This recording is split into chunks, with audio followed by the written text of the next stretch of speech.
Welcome to Wichita Liberty TV with Bob Weeks.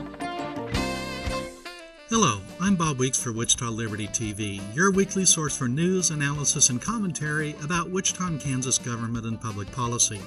We're broadcast on KGPT, channel 26.1, also its companion website, kgpt26.com. Now, some of you may know me for my blog, The Voice for Liberty. That's on the internet at wichitaliberty.org. There, the motto is individual liberty, limited government, and free markets in Wichita and Kansas. So I cover things that may not be covered by the Wichita Eagle or other TV or news stations. Or if we do cover the same news, I'll be doing it from the perspective of economic freedom, limited government, and individual liberty, as these are the things that are important, and these are the things that are so often under attack by our government, be it at the federal, state, or local level. So please, visit wichitaliberty.org. You can subscribe to the email newsletter I send 2 or 3 times a week. And if you'd like to contact me, you'll find my email address there, or just remember, bob.weeks@gmail.com. This week, the Wichita City Council considered a resolution in support of the status quo for city elections. It passed unanimously. And what happened is that the council expressed its support for special interest groups whose goals are in conflict with the well-being of the public. The resolution that passed expresses support for retaining the present system in which city council and school board members are elected in nonpartisan elections held in the spring of odd-numbered years. That's usually in March and April. Candidates for all other offices such as county commissioner, district court judge, district attorney, county clerk, county treasurer, register of deeds, sheriff, state representative, state senator, governor, attorney general, secretary of state treasurer, insurance commissioner, state board of education member, president, U.S. senator, U.S. representative, and maybe others. All these compete in partisan elections held in August and November of even-numbered years.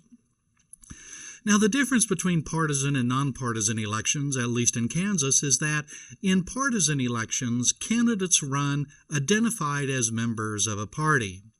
And if more than one candidate in a party files for an office, there is a primary election to determine a winner, the one candidate that will advance to the general election and face candidates of other parties.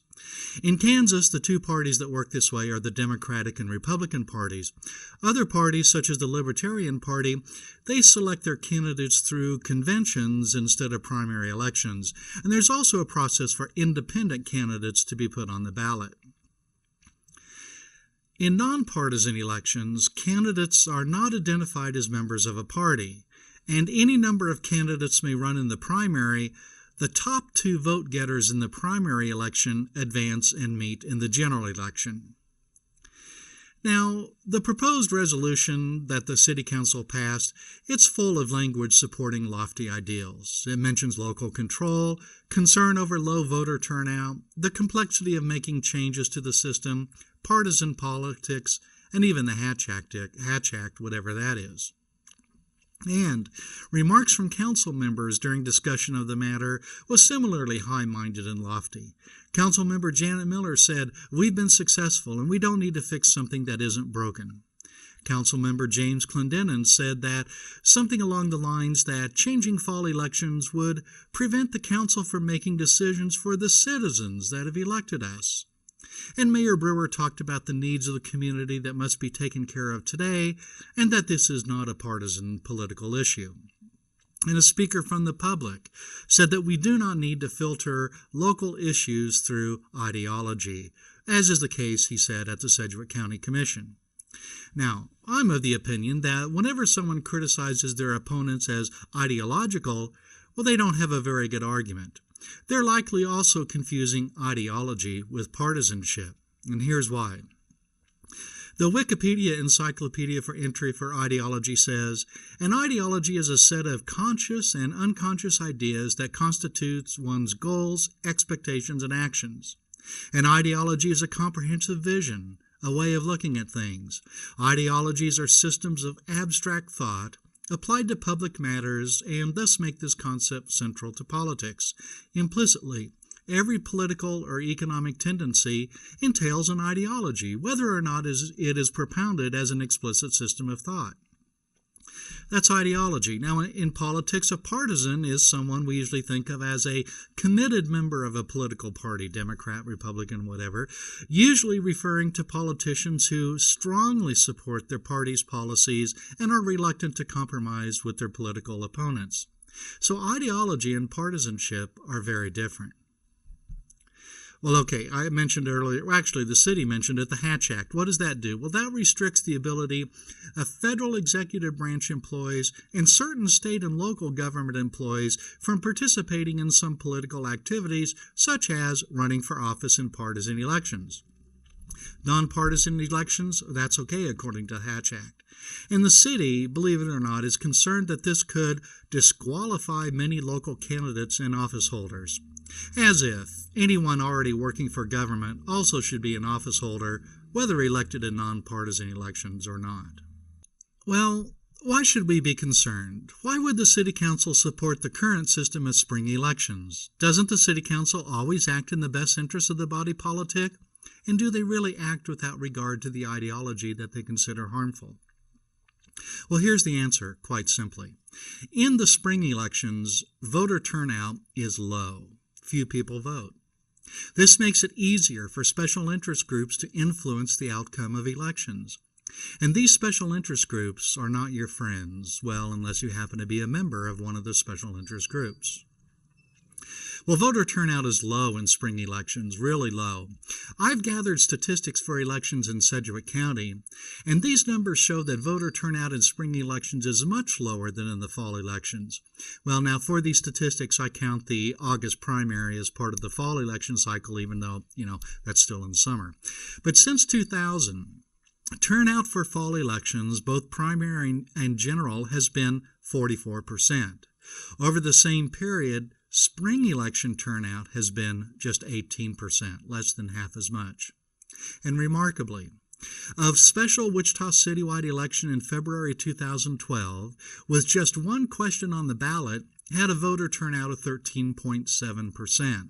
1 year earlier, in April 2011, the spring general election had 4 of 6 city council districts contested and also a citywide mayoral election. That turnout was 12.8%, less than the turnout for a single question election just 1 year later. Well, the problem of low voter participation in these off-cycle elections, we call them, it's not limited to Sedgwick County or even Kansas. In her paper, Election Timing and the Electoral Influences of Special Interest Groups, Sarah Anzia writes, "A well-developed literature has shown that the timing of elections matters a great deal for voter turnout. When cities and school districts hold elections at times other than state and national elections, voter turnout is far lower than when those elections are held at the same time as presidential or gubernatorial elections. In other words, August and November. And in the same paper, Anzia explains that when voter participation is low, it opens the door for special interest groups to dominate the election. She wrote, "When an election is separated from other elections that attract higher turnout, many eligible voters abstain. But interest group members that have a large stake in the election outcome turn out at high rates regardless of the increase in the cost of voting. Moreover, interest groups' efforts to strategically mobilize supportive voters have a greater impact on election outcomes when overall turnout is low. Consequently, the electoral influence of interest groups is greater in off-cycle elections than in on-cycle elections. And as a result, the policy made by officials elected in off-cycle elections should be more favorable to dominant interest groups than policy made by officials elected in on-cycle elections." Moving the spring elections so they are held in conjunction with the fall state and national elections, will help reduce the electoral power and influence of special interest groups. It will help blunt their ideology. Here's an example of special interests influencing elections, and ask yourself whether ideology played a role.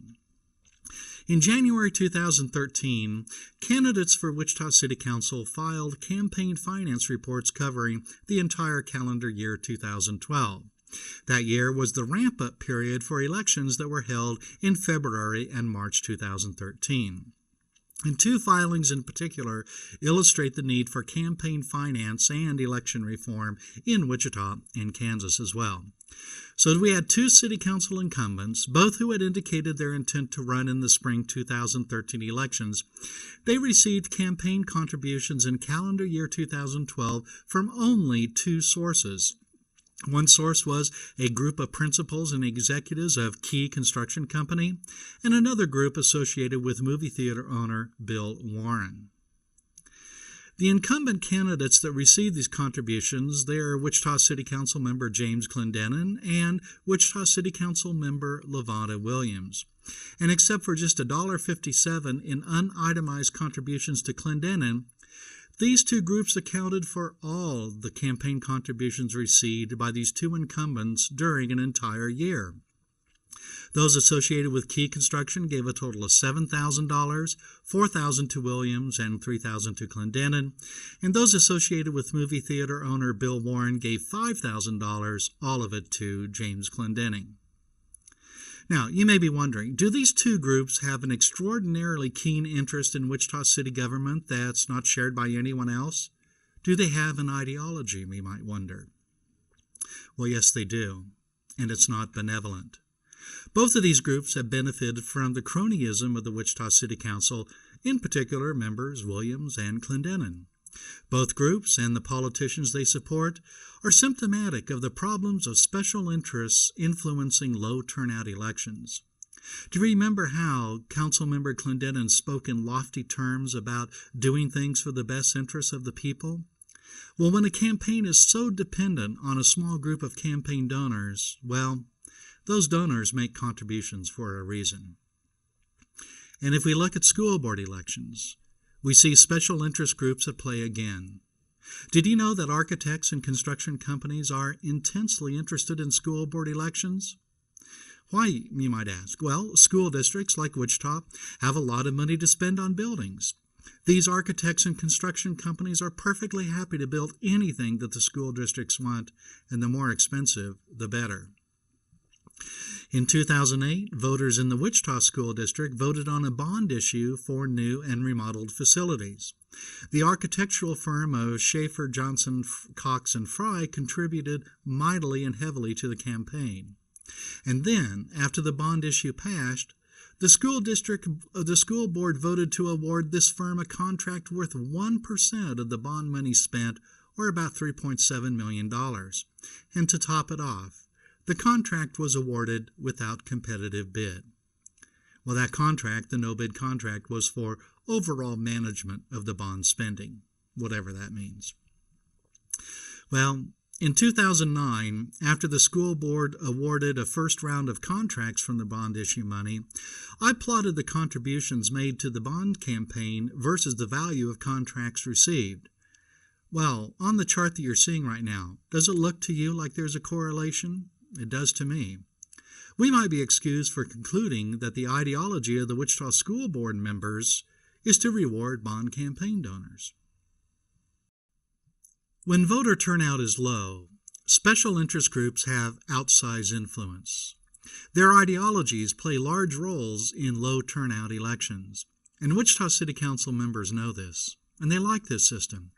It allows them to raise funds from these special interest groups, and the special interest groups are more than willing to contribute as they know their contribution dollars have more value in low turnout elections. It makes it easier to influence the politicians from whom, later on, they'll be asking for money, contracts, preferential treatment, or some other goodie paid for by you and I. And the same goes for school boards. Now, moving the spring elections to fall, that's not a perfect solution, or maybe even a good solution, but it's better than the system in place.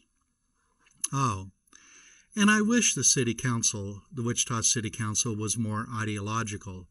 If we had members who firmly believed in economic freedom, free markets, limited government, and individual liberty, well, that's an ideology we all could live with and thrive under. But I'm afraid to say we just don't have any such council members.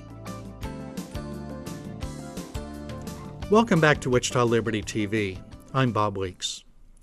Well, let's take a look at a few issues that are of interest at the state level in Kansas.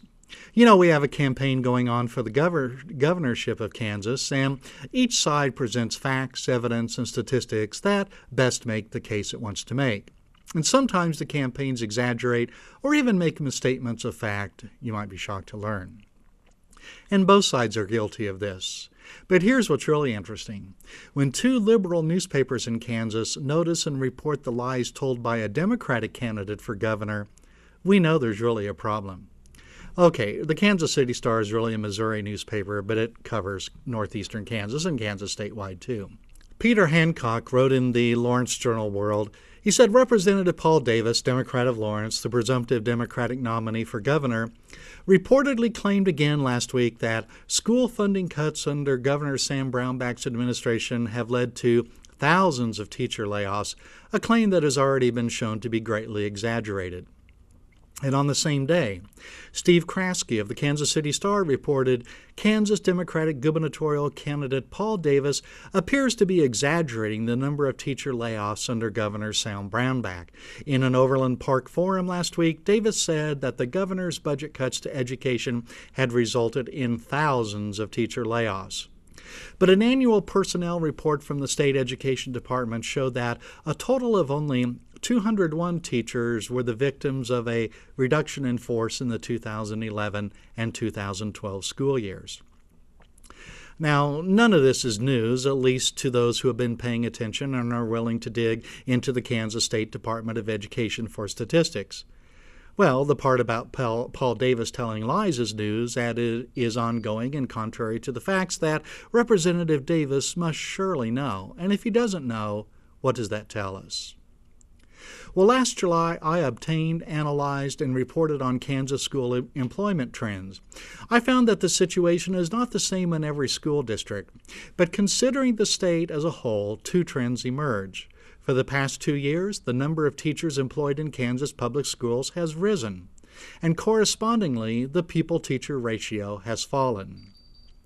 The trend for certified employees is a year behind that of teachers, but for the last year, the number of certified employees has risen, and the ratio of these employees to pupils has fallen. Now, Davis and others complain that class sizes in Kansas schools are rising, and I fully understand that the ratio of teachers to pupils is not the same statistic as class size. They measure different things.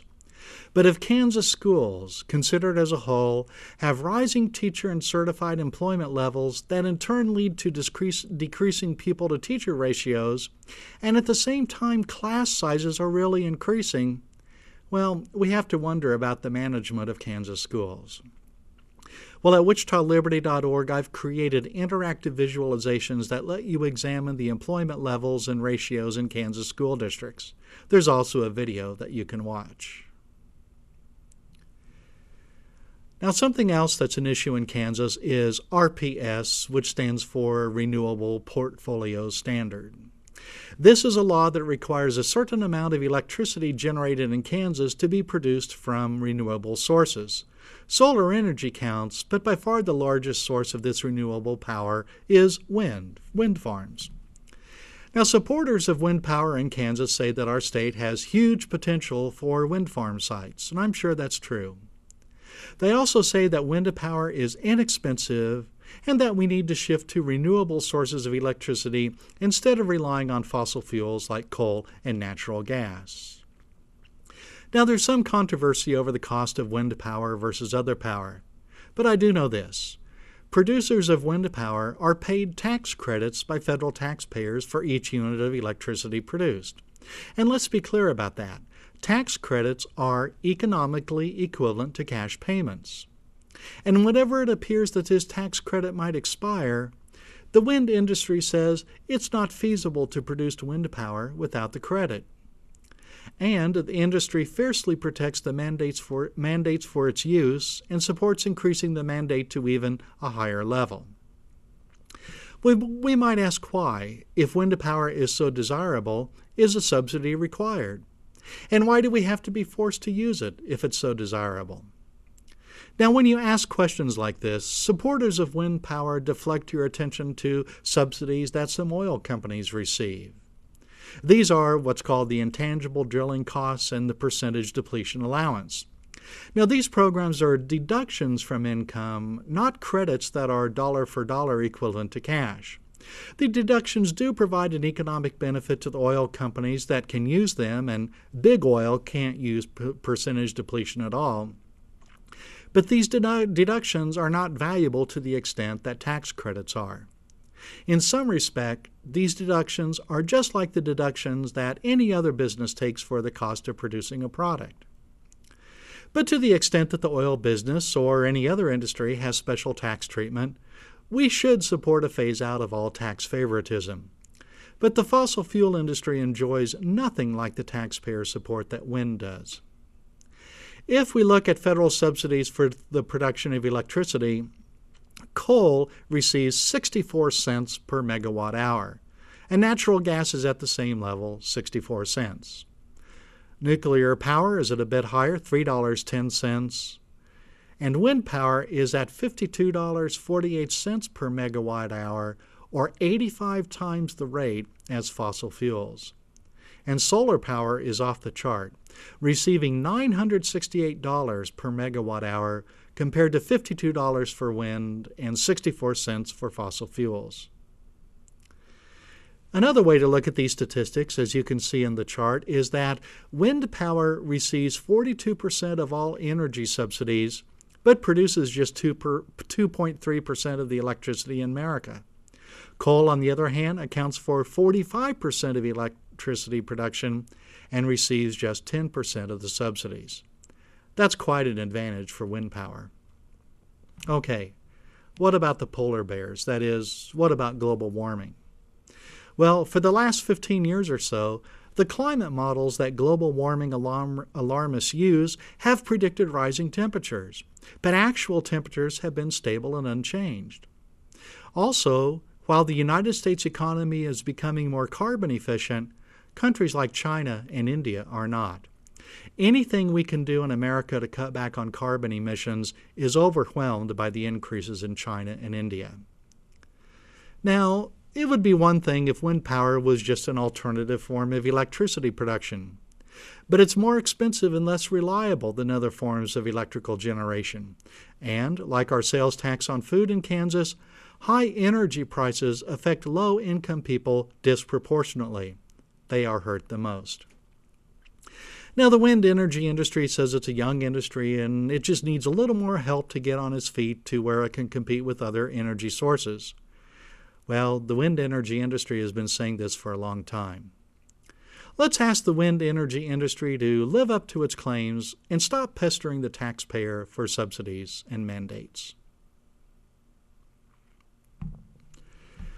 Well, if you've driven around Wichita, you've probably seen protesters holding large signs proclaiming a labor dispute and shame on some business or even a church and nonprofits that a labor union has a problem with. Well, a Wichita automobile dealer is pushing back at a labor union that's accusing the dealer of unfair labor practices. Subaru of Wichita has details on its blog. The problem, if we can call it that, is that the Carpenters Union has an issue with a company hired by the company that Subaru of Wichita hired to do construction work. It's a bit removed. The union has a flyer depicting a rat eating an American flag. The flyer says a rat is a contractor that does not pay all of its employees area standard wages, including either providing or making payments for health care benefits. Shame on Subaru of Wichita for contributing to the erosion of area standards for carpenter craft workers. Well, to the union, we see that a rat is someone who pays market wages rather than union demands. Now, in its story, the Wichita Eagle reported, "We don't do comments or anything like that," says Carpenters representative Chad Mabin. Instead, he refers to a union flyer with the drawing of the rat that appears to be eating an American flag. Well, just in case anyone's interested, Mabin, the union representative who doesn't do comments, was paid $159,995 in 2012, composed of gross salary plus allowances, and that's according to unionfacts.com based on data from the Office of Labor Management Standards. That's part of the United States Department of Labor. I guess there's one standard for the working man, and then there's another for union bosses. But thank you, Subaru of Wichita, for standing up to these union protesters. And finally for today, you've heard that the unemployment rate in the United States is coming down, and that's true. The most recent unemployment rate for the country is 6.7%. But there are other alternative unemployment rates that provide additional insight into the economy. One is called U6, and it's been coming down too, but its level is still very high. U6 is defined by economists as the number of unemployed plus all marginally attached workers plus total employed part-time for economic reasons. Sometimes this is called involuntary part-time workers. Now, the rate for this category is 12.6% unemployed, or about 1.9 times the level of the official unemployment rate. Hopefully, our economy will continue to improve, but we need it to improve at a faster rate. Well, that's it for this week. Thanks for watching this episode of Wichita Liberty TV. I'm Bob Weeks.